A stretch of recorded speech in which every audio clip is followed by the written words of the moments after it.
Ça tourne, Maurice? Ouais. Hello les cocos, c'est Mister Perrier. L'iPad Pro 2020.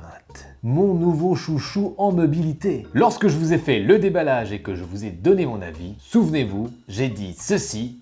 Alors faut-il craquer pour cet iPad Pro 2020? Eh bien franchement, si vous possédez déjà la version 2018, gardez-la précieusement et attendez qu'un nouvel iPad Pro sorte avec beaucoup plus de nouvelles fonctionnalités. Je vous avais aussi dit que je me réjouissais de tester son nouveau Magic Keyboard, qui est aussi compatible avec la version 2018 de l'iPad Pro. Nous allons donc aujourd'hui, mes chers cocos, déballer le nouveau Magic Keyboard et je vais bien sûr vous donner mon avis. D'Ivoire, Maurice, tu penses qu'il va être pas mal ce nouveau Magic Keyboard? Ça va être de la graille. Générique.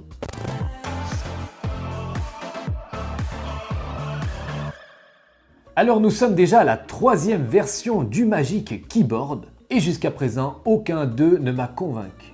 Je me suis toujours plutôt tourné vers les claviers de la marque Logitech qui avaient non seulement des vrais boutons physiques, pas comme sur ce machin en toile cirée. Il paraîtrait donc que Apple cette année a gommé tous les défauts des anciennes versions. Alors allons-y, déballons. Unboxing time. Maurice, c'est bon, il y a une petite linguette, ça s'ouvre comme un paquet de clopes, il n'y aura pas besoin du canif. D'ailleurs, avec Maurice, on tenait à vous dire que fumer, c'est vraiment très mauvais pour la santé. Mais par contre, parfois, une petite pipe, ça peut faire plaisir.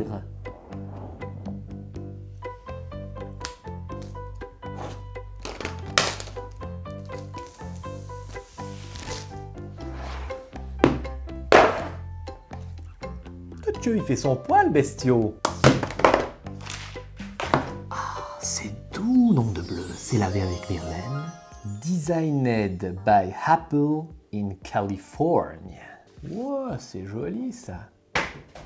Tu vas pas me dire qu'il y a des pommes croquées là-dedans. Eh non, pour 400 balles, il n'y a même pas les pommes, mais il y a quand même un manuel. Bon, bah il est super joli. Sympa cette petite charrette de charnière. Ça a l'air d'être du solide en tout cas. Et ce qui est cool, c'est qu'elle nous rajoute un port USB type C. Fais voir un petit zoom là-dessus, Maurice.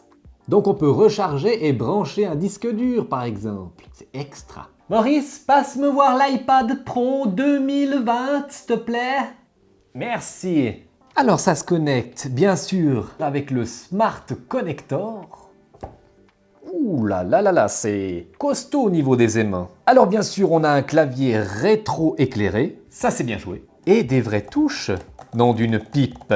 On a aussi un des plus petits trackpads que Apple ait conçu. D'ailleurs, il me fait beaucoup penser à celui du Macintosh TAM, le Macintosh sorti pour les 20 ans d'Apple. C'est un petit peu petit, surtout quand on voit la taille des trackpads maintenant de chez Apple qui sont gigantesques. Ils sont pratiquement 4 fois plus grands que celui du Magic Keyboard. Et comme on dit, c'est pas la taille qui compte et franchement, je pense que ça va pas être un problème du tout. Grâce aux dernières mises à jour de l'iPad Pro, eh bien on a le droit maintenant à un petit curseur bien sympathique qui remplace la souris. En tout cas, moi j'adore les animations que ça peut faire. Ça ressemble un petit peu à l'interface de l'Apple TV. Regardez quand on rentre dans un icône, eh bien on dirait un petit peu un spermatozoïde qui rentre dans un ovule. C'est incroyable. En tout cas, ce petit curseur, ça ne m'étonnerait pas qu'il arrive un jour sur macOS. Comme d'habitude avec Apple, l'interface est ultra bien optimisée avec ce trackpad. Parlons maintenant du keyboard. Je vous l'ai dit, il est rétro-éclairé et ça c'est très bien. Tout est alimenté par l'iPad. Au niveau de la frappe, on dirait presque qu'on est sur un MacBook Air ou un MacBook Pro. Donc là, aucun souci. Et au niveau du bruit de la frappe, je vous laisse en juger.